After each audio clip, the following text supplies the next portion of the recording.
Welcome to Bears on Tap, hosted by Quentin Q. Crisco, Sonny Verma, and the one and only Ron Luce. Bringing you all the news, analysis, and opinions on the charter franchise, Chicago Bears.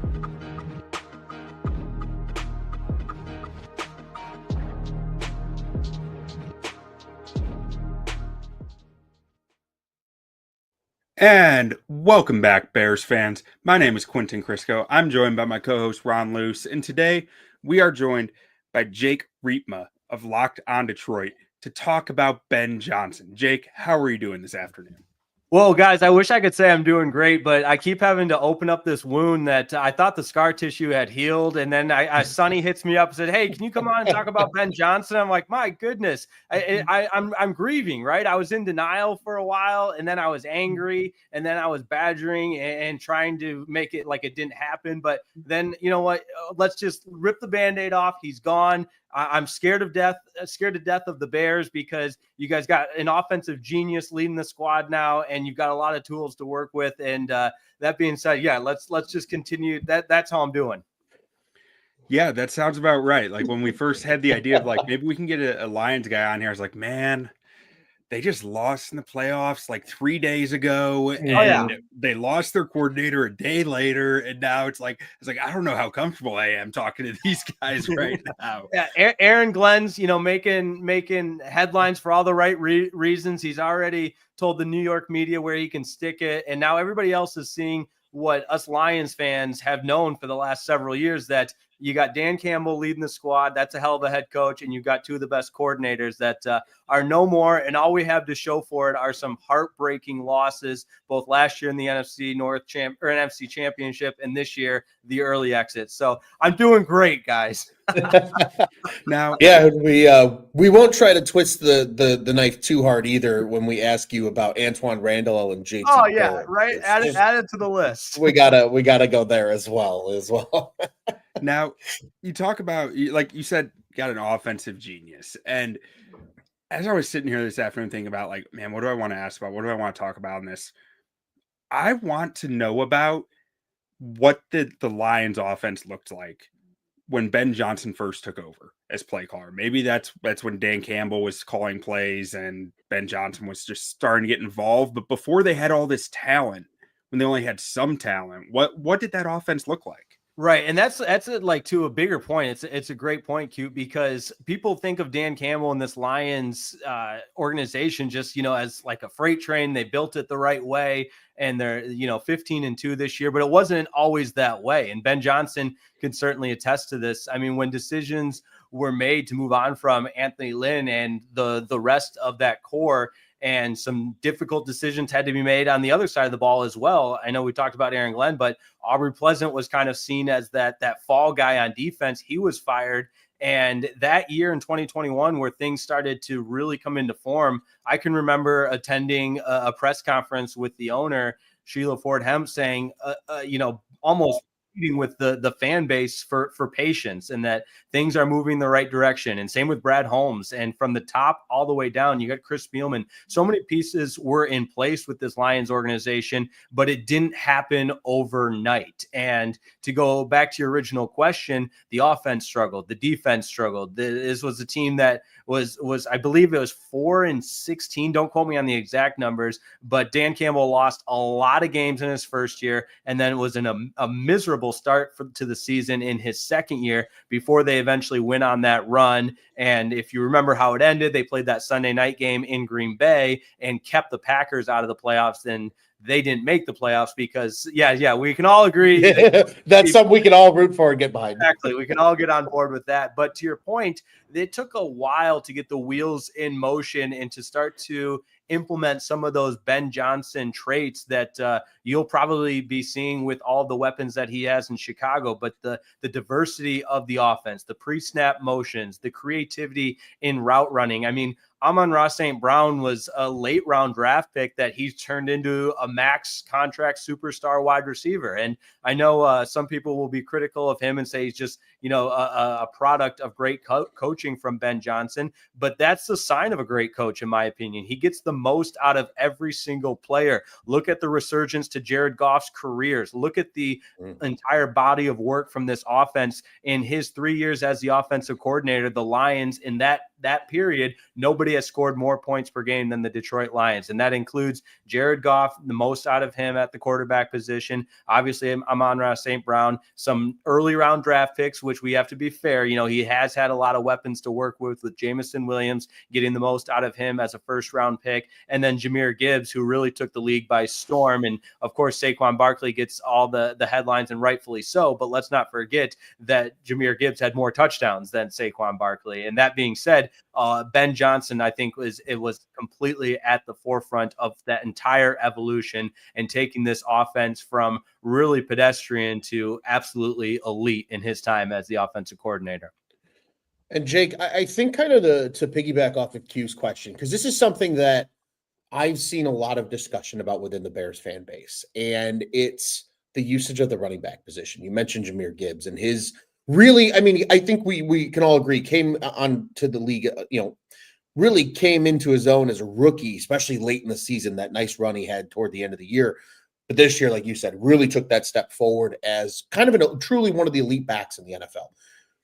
That first year of Ben Johnson calling plays in 2022, it's not Monty and Gibbs, but rather DeAndre Swift and Jamal Williams.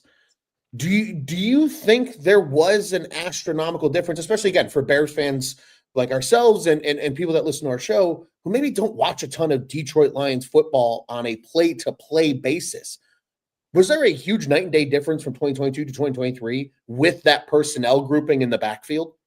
And I'm so glad you asked this, because I've been on a couple of different Bears shows and I've kind of towed the line with this. And when you get into specific personnel, because you can look at all the numbers as the body of work, those 3 years and in the totality of it all. But there are some distinct differences in taking it from a very solid, productive offense to that elite level like the Lions were this past year. And I think personnel has a lot to do with that. And the relationship and the dynamic between DeAndre Swift and Ben Johnson will be so interesting to see how it plays out, because depending on who you ask, and I think I'm like a lot of things in life, maybe somewhere in the middle on this, but depending on who you ask, some might say Ben Johnson soured on DeAndre Swift. DeAndre Swift wanted out of Detroit. But the fact of the matter is it didn't work out in the Motor City for DeAndre Swift. Now they're reunited in Chicago, and I am genuinely curious to see how that will play out, because that is an excellent question. If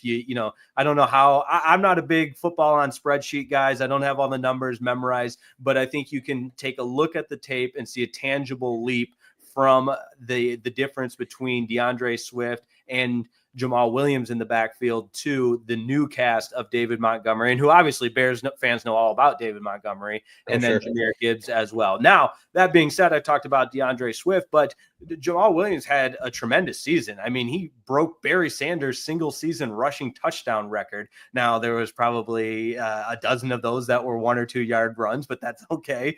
Fact of the matter is he was the best he's ever been in his career under Ben Johnson, and to the point where it kind of got him in trouble with Detroit in the sense that he thought he was worth that big max contract. Detroit said, we'll plug and play. He moves on to the New Orleans Saints, has a fraction of the production that he had in Detroit. And what did Detroit do? They plugged and play, because the mastermind Ben Johnson was in charge of it all. And now Jahmyr Gibbs is leading the NFL in touchdowns. So I think the relationship to keep an eye on for sure is that dynamic between Ben Johnson and DeAndre Swift, because the past has indicated that maybe it wasn't the best match, but hey, this is a new chapter, right? That's the theme of all this. And I think that's the biggest thing, in my opinion, that I'm intrigued to see. I know, the draft focus around the Chicago Bears is the trenches and, maybe getting, that premier edge rusher opposite Sweat and things like that.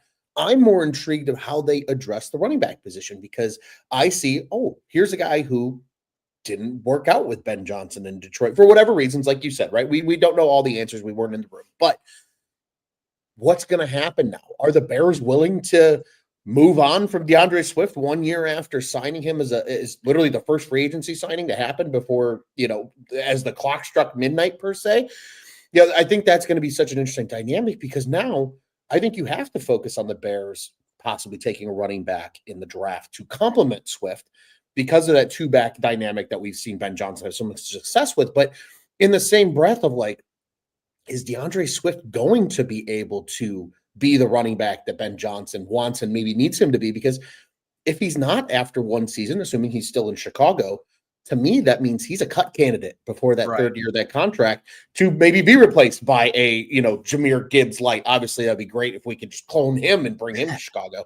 Yeah. But again, I agree with you there. I think that's something that, to me, is probably the most fascinating storyline that's not being talked about enough in the Chicago media. Yeah, because and I to play devil's advocate with that just for a moment, Ron, I think the Lions, the blueprint of the roster construction with the Lions, again, playing devil's advocate, you see the emphasis and the stock they put into the trenches. I mean, you're talking about go all the way back to Taylor Decker. That's a first-round draft pick. Penei Sewell, obviously out of Oregon. That's a first-round draft pick. Frank Ragnow, first-round draft pick out of Arkansas. All of those guys, obviously, from where they're taken in the draft, point to signs of investing in the trenches. And again, not to get too analytical football on a spreadsheet, but you look at when the Lions were having a lot of success, there were times where the line of scrimmage would literally be reestablished yards down the field, and there's no contact being made with whatever back is carrying the ball until they have a full head of steam 5-6 yards down the field. And so that lends itself to a lot of running backs in the National Football League being successful. So I would play devil's advocate on that. But to your point, it is so intriguing to see how Chicago elects to construct those other pieces to allow Ben Johnson to really thrive the way he did in Detroit. Now, Ben Johnson, he thrived in Detroit, and this is one of the questions that I've been kind of waiting to ask a Lions person, because I don't think a lot of Chicago fans want to necessarily ask this question. But as a fan base that's seen coordinators go in and out the door, as a Lions fan who has seen similarly in their history, we know that you cannot always separate an offensive coordinator from the head coach. We just saw a year ago, Shane Waldron come from Seattle. Pete Carroll was clearly keeping him in check. Is there anything like that you've ever seen as a Lions fan with Ben Johnson that might give you reason for optimism and give us a reason to kind of, maybe tap the brakes at all? Yeah, no, and like I said, I've been on a couple of Chicago shows throughout the last week, and this is the God honest truth. I'll be fully transparent. I think the onus is on the Bears and the Bears organization, because and again, I don't know the history as well as you guys, but as an NFC North rival, I've followed it close enough to know that there's been a lot of relationships that look like they would make sense on paper, and for whatever reason, it just doesn't work out in the windy city. And so I would also say I can't speak for every single Lions fan, but I do think from a lot of the things I've read online, and you know how social media is, it can be an absolute cesspool. You want to stay away from it. But I see Lions fans spewing hate towards Ben Johnson, this, that, and the other, and calling him Benedict Johnson. And that doesn't resonate with me. I don't feel that way at all. Now, I'm certainly not rooting for him because he's the coach of the Chicago Bears. I hope he loses every game. But that being said, he earned this opportunity, and this is such uncharted waters for Lions fans where we have good coordinators. I mean, this hadn't happened in 30 years. The Lions hadn't had the wildest thing I've ever seen. Right, and it happens with both coordinators. But to Ben Johnson specifically, I will say this, and I think this is the best way you can kind of summarize, if you hear nothing else from this interview, Spark Notes version, that the pieces are in place for Ben Johnson to be successful. He's earned the opportunity to be a head coach in the National Football League. He possesses a lot of those leadership qualities that were in question because he's never really had the opportunity to put them into play. But he asked Jared Goff, you asked Frank Ragnow, you asked Penei Sewell. He was a hard ass on the field, screaming at guys, getting into them. So if you value that in terms of the aura of a head coach, he possesses that. It's just going to be overlooked because how many people of 32 teams in the National Football League know the intimate details of each coordinator, right? We just look at whether or not they produce, and Ben Johnson has produced. But that being said, guys on the Detroit Lions team will tell you that he can command a room, he can be a leader of men. And so that's why I put the onus on Chicago to maybe have some patience, the same way the Lions had patience with Dan Campbell, and let it evolve. And if it doesn't happen overnight, you're building something. You've got the first overall pick in Caleb Williams. You've got the quarterback whisperer. You've got the offensive genius. You've got enough pieces in place offensively where this thing looks like it could really, really make a lot of sense. Now give it some patience. Don't let the toxic, whatever you guys have going on in the Windy City, take over, and don't let Ryan Poles and the management and the organization get in the way. Just let it build organically is the best way I can put it. Definitely. And I think that's been, I think, something that so many people are curious about, Sonny included, who unfortunately wasn't able to join us today, is the leader of men aspect. And I think that answer hammers that home entirely, pivoting maybe ever so slightly. And I'm sure we're going to pivot to Ben Johnson, back to Ben Johnson at some point here. But me personally, I have a lot of interest in the two additional coaches who are joining Ben Johnson from the Motor City. Antoine Randall coming over not only to remain the wide receivers coach, but now a bump for him being the assistant head coach to Ben Johnson. And then JT Barrett getting a bit of a promotion, going from the assistant quarterbacks coach aside Mark Brunell in Detroit to now being the guy in the room handling the quarterbacks. What can fans expect out of these guys? I think fans are a little more maybe familiar with Antoine Randall because of Hard Knocks was a great insight into a lot of these guys, Kelvin Shepard included, who's now your guys' new defense coordinator.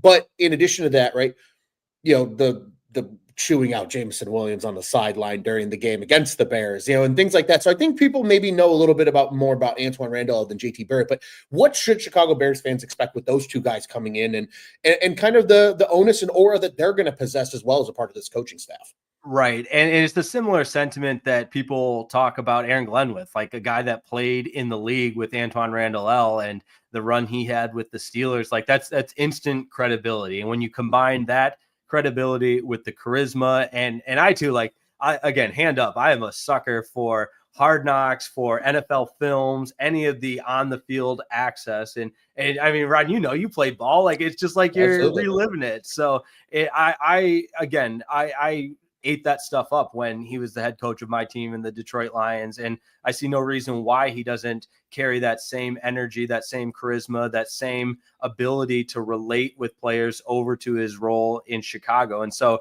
to continue on with the theme of this interview, it's salt in the wound. I mean, my goodness, it's you guys are getting a world-class wide receivers coach that's going to bring the best out of his guys. And JT Barrett will be interesting because I feel like with JT Barrett, it's more of taking a big step, and similar to Ben Johnson, where he hasn't necessarily been afforded that extra role, that extra responsibility. There's less known, and I guess more of an unknown would be a better way to put it. But given the environment that he's entering and the familiarity he has with Antoine Randall and Ben Johnson, again, there you see, it feels like the pieces of the puzzle are there and they're coming together. And now the onus is on the Bears to see whether or not that puzzle really does fit together the way it makes sense it would in the dynamics of those relationships playing forward. So it's just a matter of, I think Antoine Randall, a home run hire, proven winner, and a guy that relates to players. And now can JT Barrett take that next step, which by all indications, again, if I were betting on it, I would say yes. Yeah, it feels like a pretty good endorsement coming from Ben Johnson if he's kind of tapping you on the shoulder, you know, obviously familiarity being a part of that staff as well, but to say, hey, kid, you want to come and get your real first like position coach opportunity here with me in Chicago? I think that in itself has to speak volumes as well, but appreciate that insight because I think, you know, there is so much, something that I spoke with a lot of people right after Ben Johnson was hired, and the reports started flying about who's he going to hire and who's he going to bring with him and things like that. And I was like, bring as many former players. Take the page out of Dan Campbell's book because we've seen how successful it is, because those guys have to respect those guys in the room because they've been there and they've done it before. And to see him be able to bring in Antoine Randall, now bring in JT Barrett, And you're starting to see him kind of pluck some other guys. Obviously, Dennis Allen coming in as the defense coordinator. You kind of start to sit back and go, "Ooh, okay, this coaching staff starting to look really nice." As that's why you guys touches are scare coming into me. play. Yeah, that's why I'm scared to death. If we're talking, in the middle of the season, you guys are like 10-0. I'm gonna, be giving the double middle finger and say, to heck with all this. Like this was you guys are it's a copycat league. Damn it. It is. And sometimes you gotta, hey, but it's a nod to what's going on in Detroit because clearly things are working there. If everybody and their brother in the league wants to poach as many coaches, let's just and hope that people as that window didn't close. That's what I'm really scared about. But now, before we lose you, Jake, I want to ask a question about, because we're a Bears show. We're a Bears show who cares about scouting. We care about knowing our opponent. How are you feeling about what Detroit's doing to fill their vacancies that they've lost here?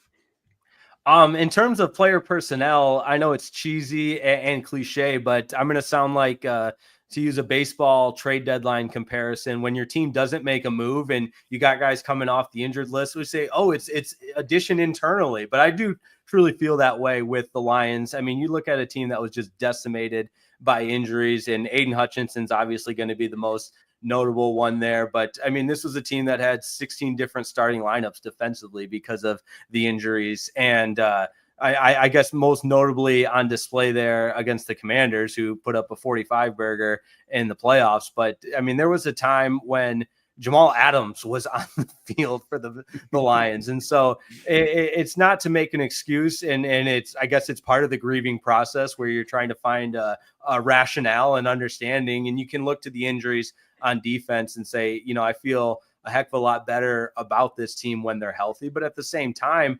there's something to be said about not getting over the hump. And does that start to set in? It's back-to-back years where, the Super Bowl was the expectation and you failed to reach the Super Bowl. And then you start thinking about the organizational history and the weight of never making a Super Bowl and what that feels like. And now people, and again, I say people, which is probably not fair, but certain portions of the fan base start questioning everything. Can Dan Campbell do it alone? And that's human nature, but those are real questions that this organization is facing. So in terms of what I think the Lions could do to maybe boost that defense, it'll be interesting to see the status of Derek Barnes, if he can be a guy, because he was very impactful in the Lions run to the NFC Championship a year ago, but he was out all year. Alex Anzalone came back, which was certainly helpful at the linebacker position. Malcolm Rodriguez, talk about Hard Knocks. He was a Hard Knocks sweetheart a couple of years ago, and he was impactful, but the Lions lost him for the season as well. I think they desperately need help to generate a pass rush. So whether that's, and Ali McNeil, an interior defensive line guy, played really well until, stop me if you've heard this one before, until he got hurt. And help with the Darius Smith. I think he'll be back. It would take a financial investment from the Lions. I don't know exactly the numbers per se, but if they choose to pay him, I like him complimenting Aiden Hutchinson as far as pass rushing. But the Lions defense blitzed more than anybody down the stretch because they had to generate any kind of pressure because they just lack so many bodies. So that being said, I feel good about the additions internally, just from the health factor defensively.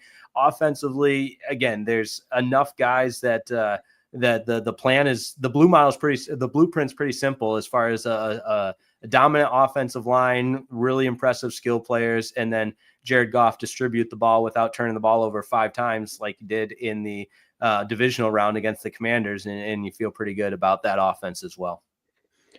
Do you think there's any fear in that building right now? Because obviously, again, we've ripped the Band-Aid off, right? And we've talked about the wounds here of the guys that have already left. But Kelvin Shepard getting a huge promotion into the defensive coordinator role, I think that was a slam dunk hire for the Lions. Keeping him internally, somebody who's already well respected within the organization.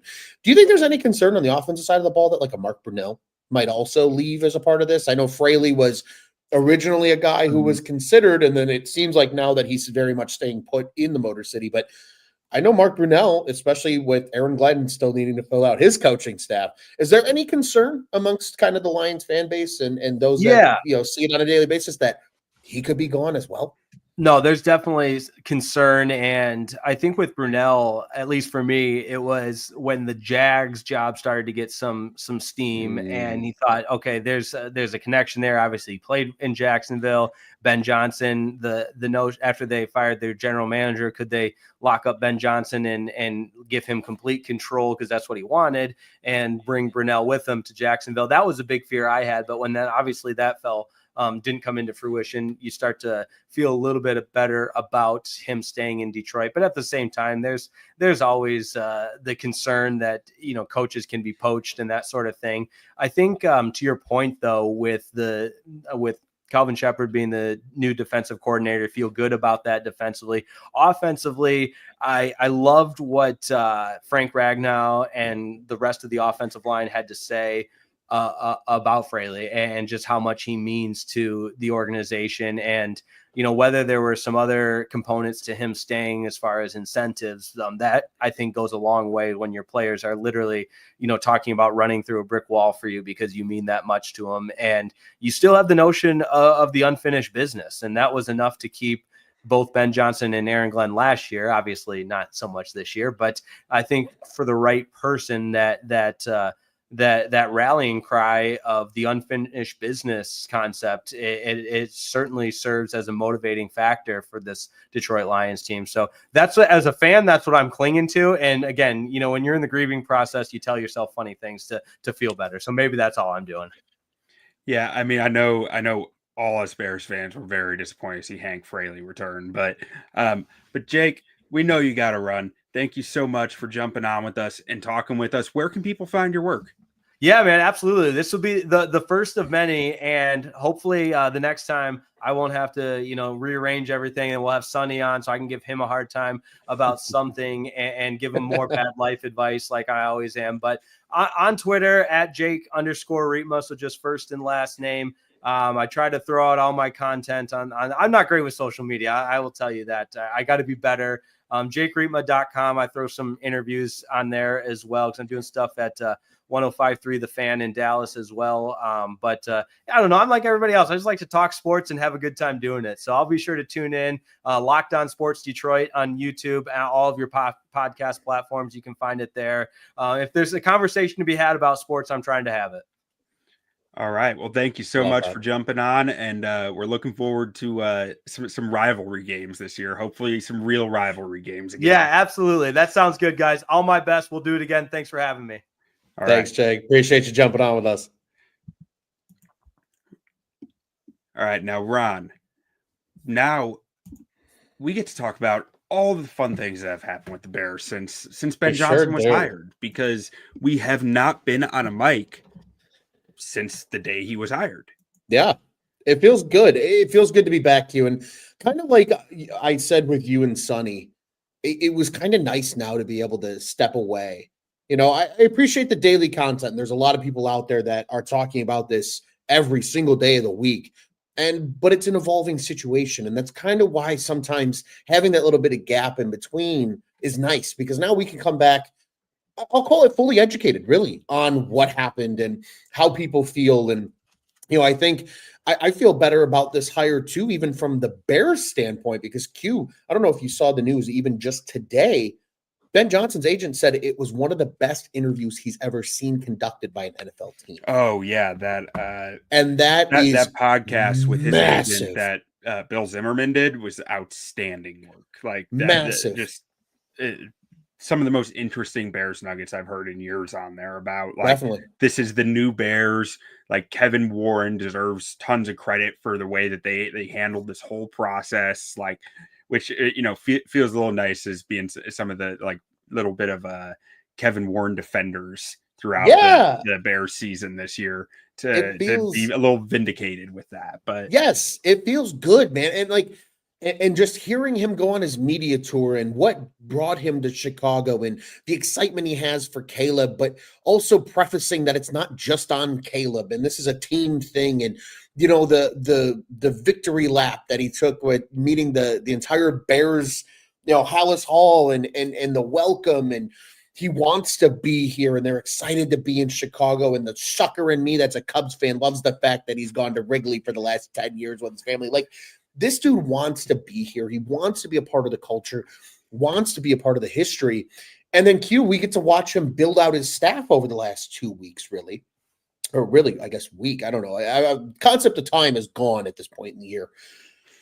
But we see the Dennis Allen hire. You've got a Declan Doyle who, I think originally there was a lot of like, who's this? What's this?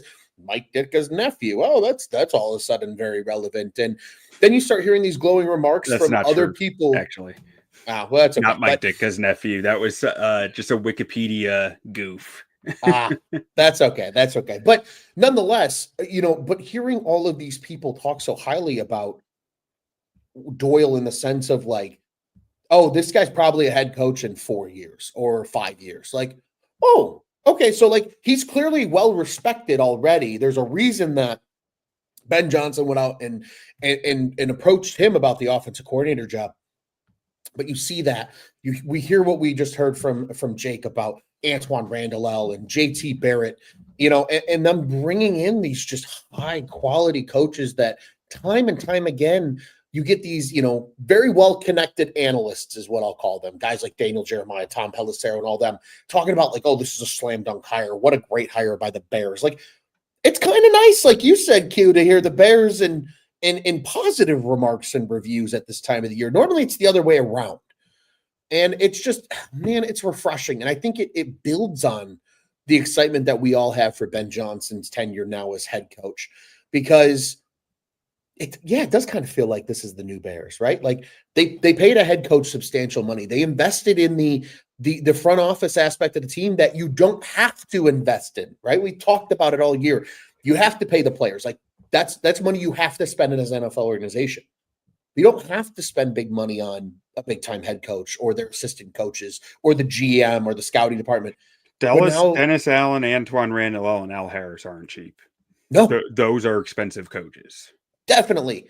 So that's huge. And I am, man, there is just such this feeling of elatement. Like I am thankful for the Bears right now. And I never thought I would say that at this point in the year as a Cubs fan who I'm starting to build excitement for the Cubs season, as I always do. They've been doing some things, but I feel like just in general, right? That 2024 season, even for us here at Bears on Tap, was a metaphorical kick in the dick every single week.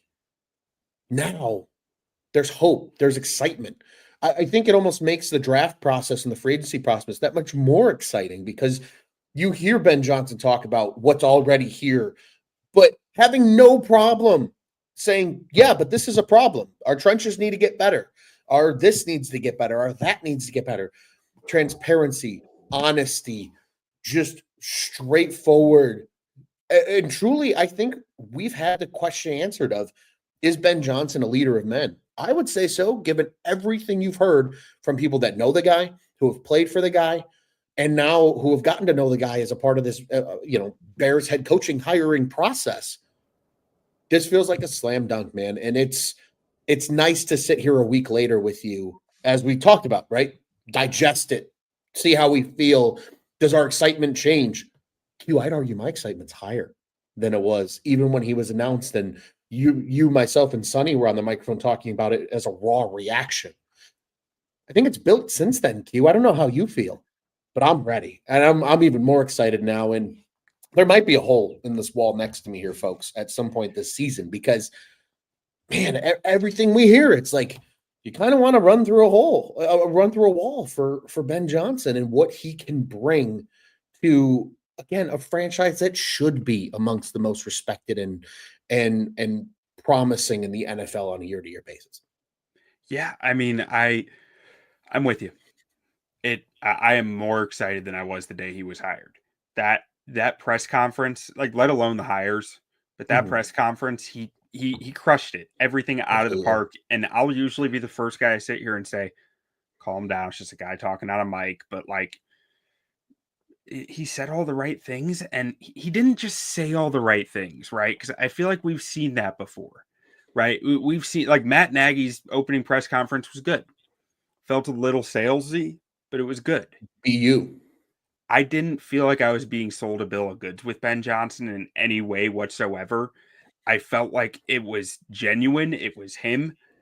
he took everything he said to heart. Like there were times where it felt like he was getting emotional up there talking about his time in Detroit and his relationship with those players. And that's all stuff that you want to see. But you know what really rung home to me? His comments about offensive line and his comments about how the offense needs to be built for the offensive line to succeed. Because if it's not, no one's going to do well. And that just, man, that hit me right in the heart. I was like, Ben Johnson can give, flip double birds and say, do no wrong, just about anything from now on until the season starts. And I'm just like, that's the dude. Yeah. Like, that is, he said it better than I could have said it, of like, having the pieces is only one part for the offensive line. And for the whole offense, it all needs to work together. And the way that he detailed that and talked about that just felt so real and so possible. And as we know, putting together an offense that actually works in Chicago feels impossible a lot of the times. And he made me really believe that he is a guy who can do it. Q, I think what you said is so important, though, in terms of Ben Johnson, because we, and I'll just say the collective we in this instance, anybody that's a stakeholder in the Chicago Bears, a fan, a member of the organization, what have you, the collective we are watching all these other coaching vacancies around the league, right? The Raiders potentially settling on a good head coach in Pete Carroll, right? But they were never in on the Ben Johnson thing. It was all a bunch of bullshit, right? And then you watch that Saints job right now. Literally, they're begging people to take the Saints job. Nobody wants it. And Aaron Glenn takes the Jets job, but he's got a connection to the Jets. And that one felt like a good fit for him. But then you watch Duval down in Jacksonville with Liam Cohen. Like you look around and it's like, holy shit, it actually does feel like the Bears got it right. And Nick's got a great point here in the comments. Nick Grimes saying, all I needed to see was how mad Detroit fans are to know that the Bears made the right choice. And I think that's 100% correct. But to what you said, Q, at the end of the day, going back to the Liam Cohen press conference, nothing felt fake. Nothing felt salesy. There's no fucking stupid acronyms or BU statements or any of that nonsense. He was a straight shooter. Expressed, like you said, it really truly did feel like it came from a place of meaning and not just a script on a piece of paper in front of him. And when's the last time we've seen that? Maybe never in the Chicago Bears organization from a head coaching hire perspective. I agree with you. Matt Nagy's introductory press conference was great. I think a lot of people were very excited what Matt Nagy brought. And I think Matt Nagy largely was a good head coach. He just wasn't a great play caller. And that's, I think, ultimately what ended his time in Chicago. But now you sit here and you go, well, we know Ben Johnson can call an offense, right? This isn't, Matt Nagy got the last 8 games of the Kansas City Chiefs season before he got the Bears job. No. Johnson's done this for 3 years. Really, you could make the argument kind of almost like 3.5, because that 2021 year was a little weird and he got to kind of mix in and do a little bit more. He's got the aura. I know that's the term the kids throw around nowadays, right? But it's true. He really does have that aura of, I am meant to be in charge of this organization. I want to be here, and I accept the challenge of looking back at the history of this team and only seeing 1 championships in the Super Bowl era. He goes, I want to change that. And you can feel that in what he had to say. And that, to me, that cue, like you said, is so important about this whole hiring process. And then to hear the reports about like you said, right? To hear the reports about the star-studded coaching staff and them to actually go out and execute on it. Huge. All the right buttons at this point in time, it feels like, man. And obviously there's a lot of work to be done, right? We've got March, mid-March, we've got free agency. That I think will tell us a lot about what the Bears want to do in the draft, which build the board. We're starting to build up our content here at On Tap Sportsnet. And, plenty of other people. The Senior Bowl is going on right now. Now is the real fun part of the offseason. We know what the new regime is about. Now it's about, okay, how do you fill the gaps and the holes of this offseason to give yourself a legitimate chance, maybe not a Super Bowl chance right away in year 1, but a legitimate chance to make some noise in the league, maybe win a playoff game or 2, and surprise some people and say, maybe the Bears are actually back and people should be scared of them. Like, I like Jake. Jake is now a good friend of our program. Mm-hmm. But like hearing Jake say he's afraid of the Bears makes something inside me smile with so much joy that I feel like I need to go celebrate as if it's the 4th of July, Q. Whenever you can finally hear. Yeah. Today. A Green Bay Packer. This hire, not only did this hire, people I think respected what the Bears had with Caleb and seeing what he did as a rookie, especially amidst all the dysfunction of that coaching staff and really the regime, we'll call it as a whole. Now that Ben Johnson's in place, hearing all the other teams in the division have this moment of, oh shit, it's not us and the Lions, or it's not the Packers, Vikings, Lions, and then just the Bears. Now it's like, oh, the Bears are right here with us now. Now this is really the best division in football. That speaks volumes, Q. That speaks volumes. Everyone in the division, not just Bears fans, but everyone in the division watched Matt Eberflus flush division wins down the toilet this year. They all know how close they were to losing those games. Mm-hmm. Especially those first 3, right? Like, obviously, the second Detroit game was an atrocity. The second Green Bay game was awesome for the Bears, but it was, albeit in the last week of the season. The second Vikings game was not quite the same, right? But those first 3, when it was just Thomas Brown, just in charge of the offense, and Eberflus was still here, they lost by what? A combined, 5 points? Something 6, like 7, 8 points in all those games, all 3 of those games combined. Yeah, man, they were right there. So good. It's good to see people claiming, as the old jokes insists of, bring me my brown pants because we play the Chicago Bears this week.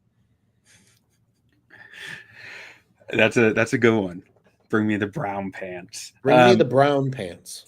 But outside of that, I mean, I do want to mention one thing that you mentioned earlier. It is just cool that the fact that when you and I were shedding the pain and tears of being a Cubs fan in 2016, Ben Johnson was too.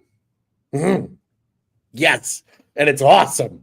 Yeah, it feels so good. That's just it feels cool to me. Like the guy goes to Wrigley every summer for a series. Like that's great. That's awesome. That fits beautifully in Chicago. I was gonna say it feels like he's like an adopted Chicagoan, of just that he wants to be here. And it's not just being here as a member of the Chicago Bears, it's being here as a part of the city of Chicago.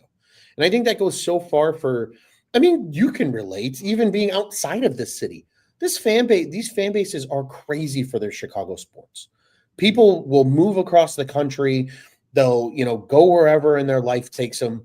And yet you're still deep rooted in that love for your Chicago teams. It's very different, I think, than most fan bases, truly. And obviously, it's really easy to sit here and say that, being a part of that and having a bias. But man, that's cool. Dude, I have lived in Dallas. I've lived in Lubbock, Texas. I've lived in Midland, Texas. I've lived in Dallas, Texas, Austin, Texas, and Philadelphia, Pennsylvania. Now, I see Bears fans everywhere. Yeah, everywhere, man. And I think too, on top of that, knowing that Ben Johnson was down in Miami as a part of that coaching staff, I had to make sure I got it right to say where he was. Down in South Florida, in November, which he's probably still wearing flip-flops and tank tops. Like you said, shedding tears over the Chicago Cubs winning the World Series. So part of that Adam Gase staff. Mm-hmm. It's pretty freaking cool. Yeah. Pretty freaking cool. Now, on some of the hires, looking at the defensive hires, they bring in Al Harris, who when I first saw them bring on Al Harris and had the idea that Dennis Allen's going to be the coordinator, I was like, oh, okay, so their cornerback philosophy is just going to be beat the shit out of the guy across from you, right? Because that feels like that's how Al Harris played, and that's Marshawn Lattimore in New Orleans. That was pretty much the strategy as cornerback one, right? It was just I'm going to beat the crap out of whoever's lined up against me.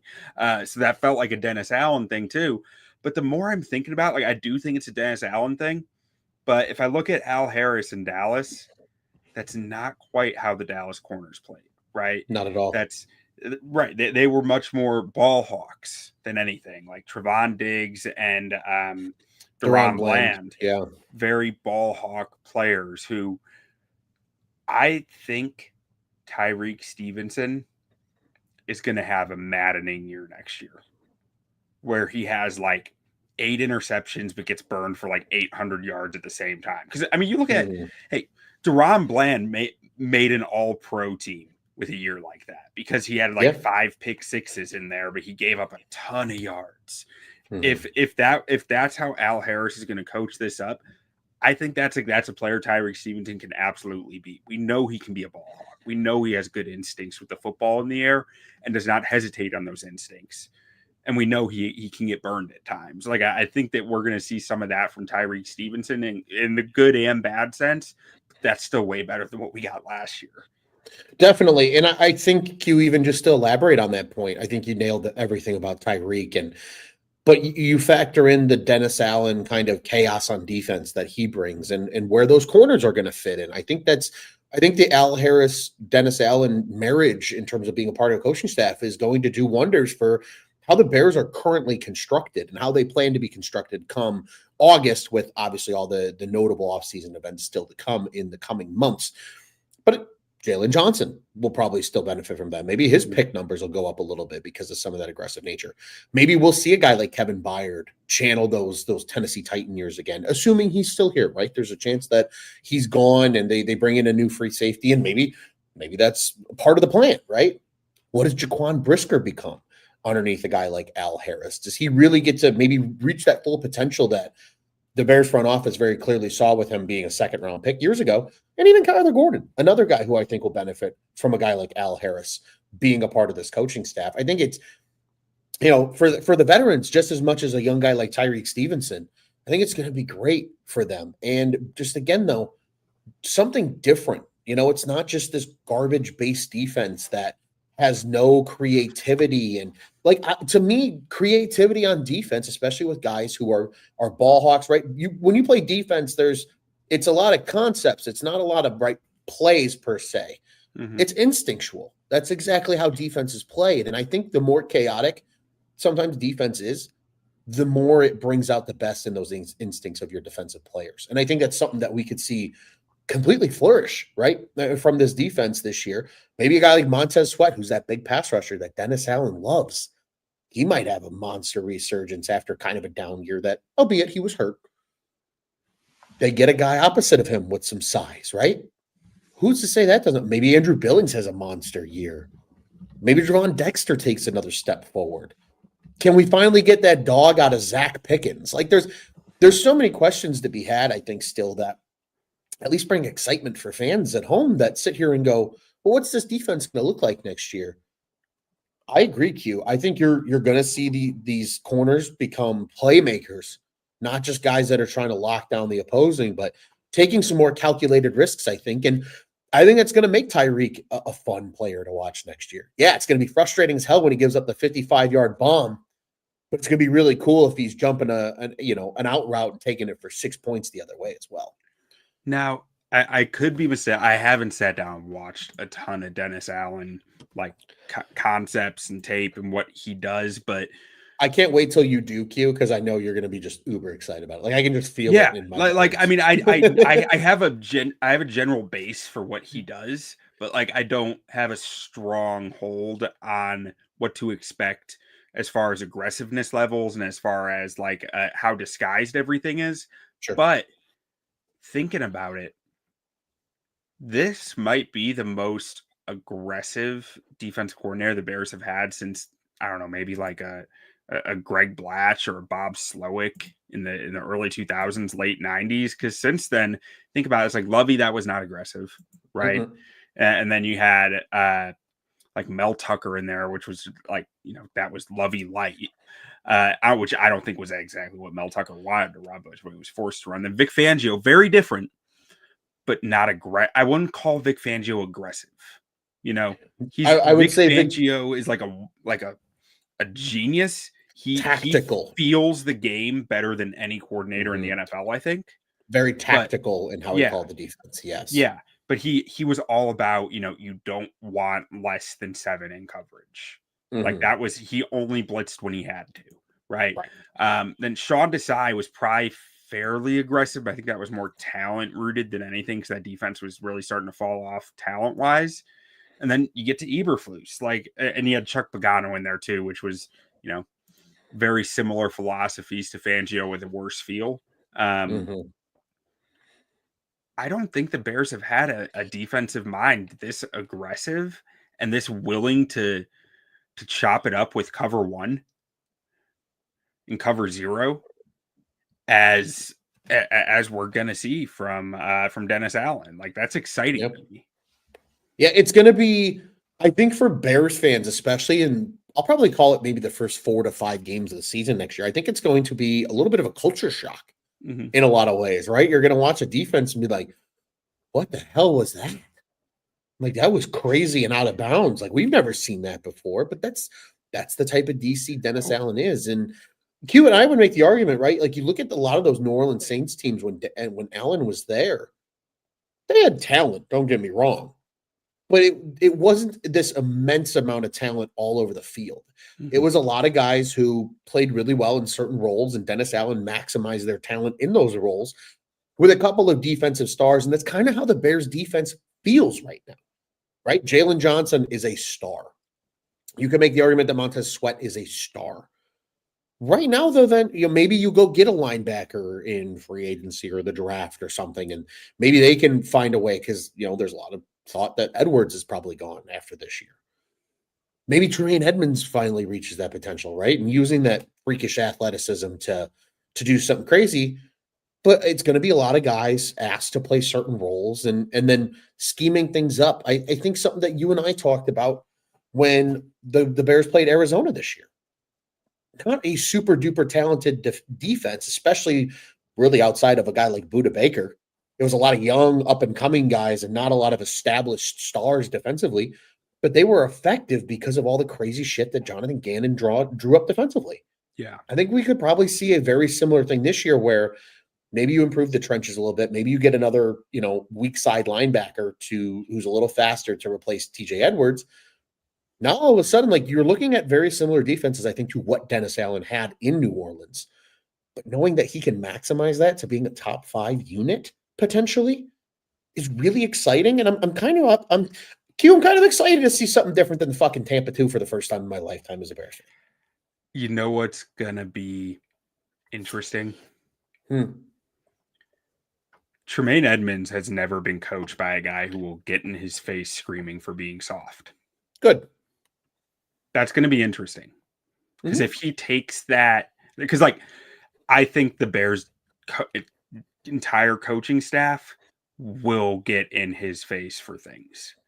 And he's never been on a defense, not to say that those coaches weren't coaching him, but he's never been in a defense where his job was to be that aggressor. You watch the New Orleans Saints the last 5 years, Demario Davis is an aggressor. He is a bully. He is that dude on that defense. He is that dude that everyone who likes linebacker play says that Tremaine could be that. He's not, but he's got the talent to be, but he chooses not to be. It'll be interesting to see if there's some more dog in him to come out, that because he's still young. He's still talented. I'm not getting my hopes up for it, because we've never seen it in 6 years in the NFL. We've never seen him be that guy. Maybe 7 years actually, but he's been around forever. I don't know. I mean, he was 20 years old when he got drafted. He might have been 19 actually, but I'm really interested to see if they can pull a little more of that dog out of Edmonds. Pull more of that dog out of him, and see if he can become something more than what he's been in the league, because he has Pro Bowl, All-Pro potential. He's never lived up to it, though, because he's never been that guy who's going to play a downhill physical brand of football. Yeah, and I think that applies to a lot of guys on this defense, Q. Truly. I think Edmonds being maybe arguably the most notable because of the talent that is there. And you're making a lot of money. Like if you can become even Demario Davis light, that's huge for this defense and the success I think is for the unit as a whole. But I make the same argument about guys like Jaquan Brisker, and and obviously that's maybe more injury related than it is like being on the field. But does that allow him to unleash that dog that we've seen in him, but just to kind of let it out and be that guy?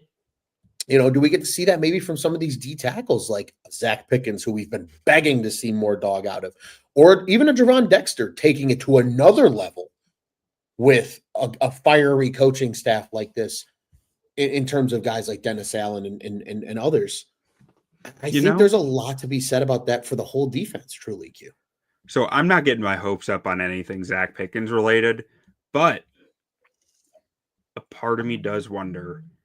Dennis Allen likes big, hefty edge rushers, right? Sure like does. 270, 280. Like he likes those guys because they allow him to get more creative with the backers because they can pick up stuff in the run game. I wonder how light Zach Pickens can get. You're insinuating a move to D end. I don't think he has enough dog in him to play D tackle. I just don't. I don't think he likes the physicality of it that much. I think he wants to fly by guys, and it's going to be a lot tougher to fly by defensive or offensive tackles at edge. Like I'm not saying it's a clear fit, but we're talking about a guy who weighed 290 pounds his senior year of college and probably could have cut some weight. Especially, I think, too, on early downs, right? Being, and again, Q, I don't know about you. We've seen so many of these like guys they could cut to save money lists this year for this Bears defense. I would make the argument now more than ever, DeMarcus Walker is probably safe. Like to me, he is exactly what Dennis Allen wants at the end position. Maybe there is an opportunity for Pickens there to bump outside, and maybe it's more of a first and second down thing than it is a third down thing, but maybe it's an interesting. I mean, I think it would make more sense than asking him to add weight and play nose tackle like they did his rookie year. Sure. I mean, sure. Especially if he's already a naturally lighter guy. And obviously we say light being 290, but again, by NFL standards, D tackle wise, that is light, so you wonder what happens there. And Nick Grimes saying here, screw it, bring Khalil Mack home. He's got another season and still loved by the fan base. Bring him on. It's definitely a fit that makes sense, right? You get Mack back in here. Maybe, if they can't get Mack for some reason, a Chase Young maybe is a guy who has an opportunity to come in as a lesser. But there's so many what ifs. Again, I don't know about you.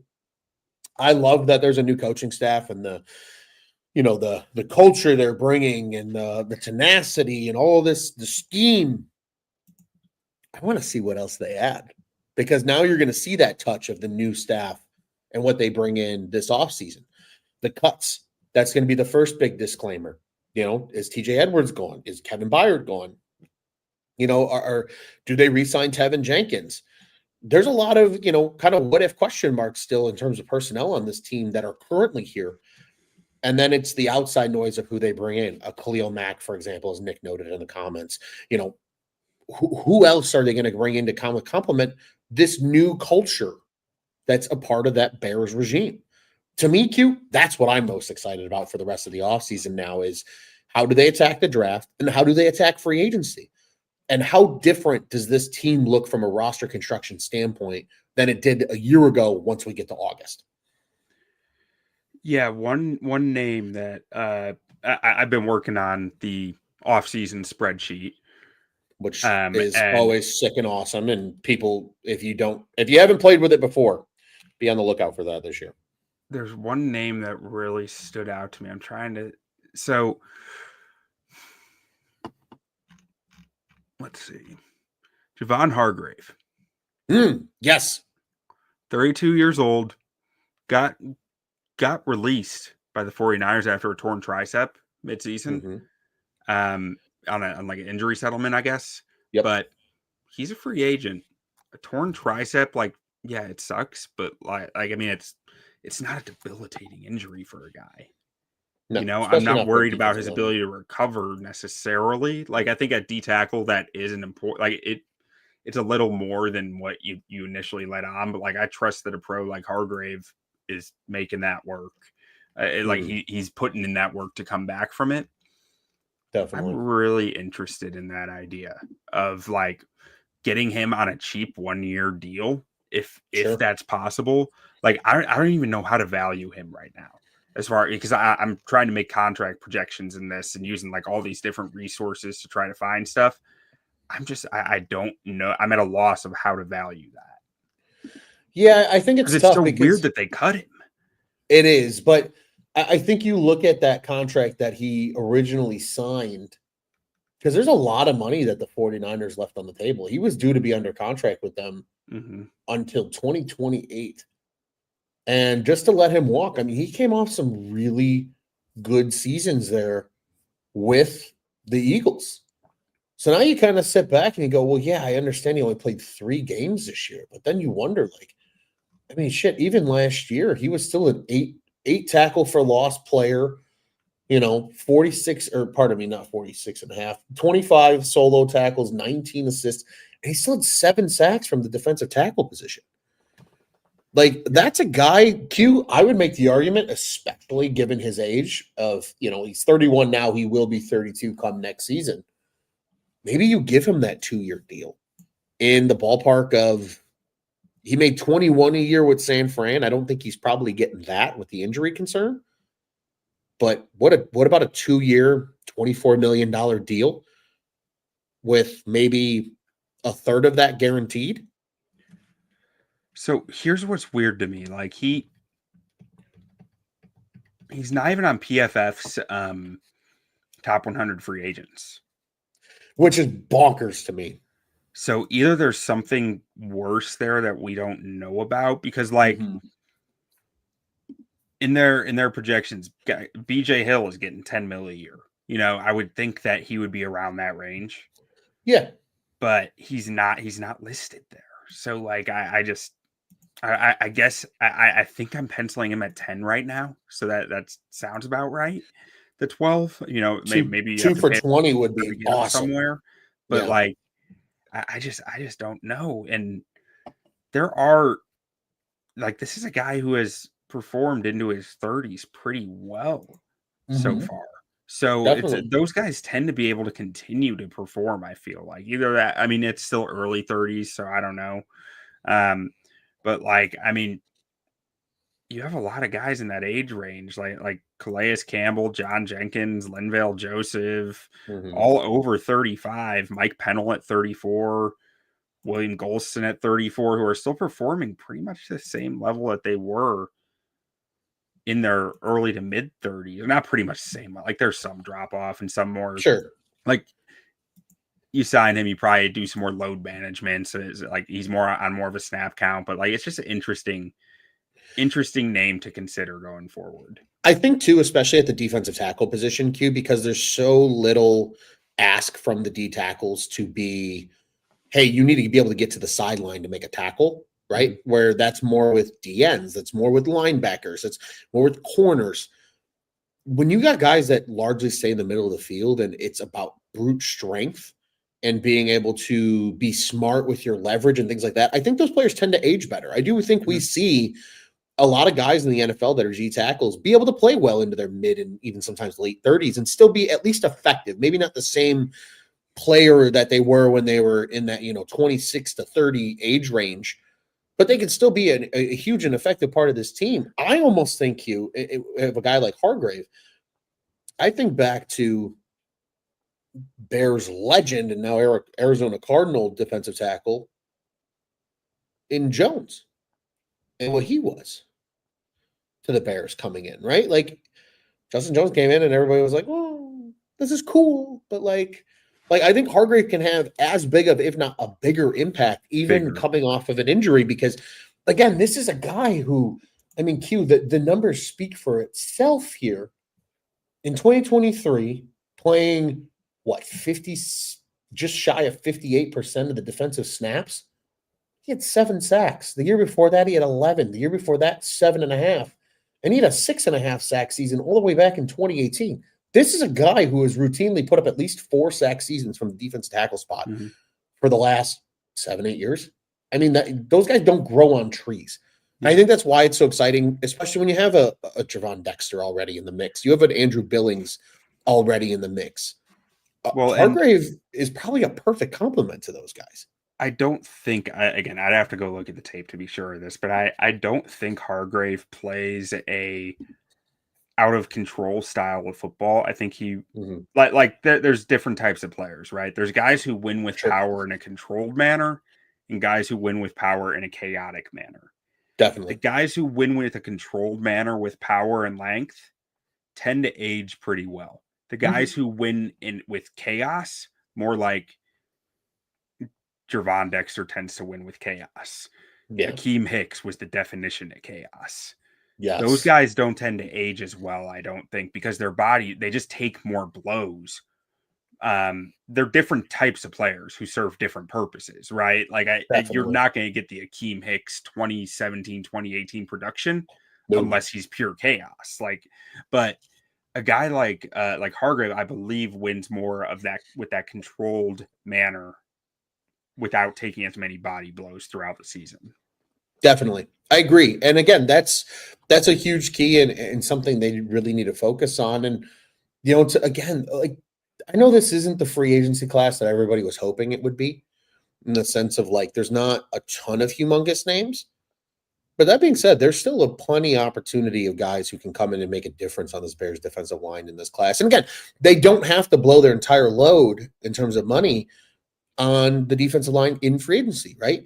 You can get maybe a guy with one of those 2 second-round picks who can become a nice piece of this cohesive unit as a whole. Most defensive lines run about 8 guys deep in terms of a quote-unquote starting group, at least 7 guys deep. So the Bears need to continue to add to that. I don't think Hargrave's a bad direction to go, even with his age. And again, you already have some good pieces here as well. He's also a guy to me, I think, that would benefit from playing next to a Montez Sweat, maybe on a passing down to Jervon Dexter, or maybe you see a little bump in his numbers, even though he's a little later in his years, because he gets a lot more one-on-one opportunities to work just solo against, maybe the team's lesser of the 2 guards or something like that, or even on some stunts. Maybe somebody forgets to pick him up because they're more worried about Montez Sweat and he's able to get a free rush to the quarterback. Yeah, I'm trying. I thought there was another D tackle name who I was really interested in, but I can't remember. I'll Is have to it find DJ it another Jones? time. No, it was it was, I just remember being surprised by a name on here and being like, oh, he's available, and like realizing he might have been hurt this year or something, and Okay. being like, okay, I could be very interested in that if the price is like around that. Maybe it was. I'm not sure. I'll have to go back and look another time because I'm not seeing it quickly here, and I think we gotta wrap this thing up. But Ron, any final thoughts on Bears coaching, Bears recent news, everything going on? I'm excited about the Bears coaching staff, Q. I'm excited about what they're going to bring to the table, but I am more excited about what is to come this offseason. I'm excited to be even a little bit small part of your Building the Board project here at On Tap Sportsnet, which be on the lookout for those shows. Those are coming from here at Bears on Tap. Be on the lookout. Steve Letizia, Tommy, everybody's already been putting out incredible work. If you haven't seen that, ontapsportsnet.com is where you can find all of that under the Bears section or under the NFL section or under the college section. They're all in between. And you go find them there. Q, that's what I'm excited about. I want to see what the Bears do now in free agency. I want to see what the Bears do in the draft. And we've got a lot of time to discuss that and dive into what some possibilities are and things like that. But now that the coaching is in place and it feels right, and the Bears are getting glowing reviews for probably the first time in my lifetime, I'm pretty excited, Q. I'm pretty excited. Yeah, and I mean, I'm with you there, and I've been so focused on building the board lately that it's just been like, everything else is kind of off to the side. Like I'm like, I see the hires, I'm excited about them, but I'm like, but I got a draft board to build. So we will get to that in a little bit. In the next few days, we'll have another episode out, the introductory episode for building the board, and then we'll start having them. I think starting next week, we'll have 2 episodes a week, and make sure you're reading the scouting reports over at ontapsportsnet.com. We have a few coming out, at least like 3 or 4 a week, probably more than that. Our scouts are hard at work putting those together, so make sure to show them some love and check those out. Incredible job done on all of them. Like, I'm editing them this year. And it's just they're fun to read. They're fun to think about, watch the videos on. But until next time, when we're talking building the board, Ron, why don't we get out of here the only way we know how? Ben Johnson is the Bears head coach, and bear down. Bear down.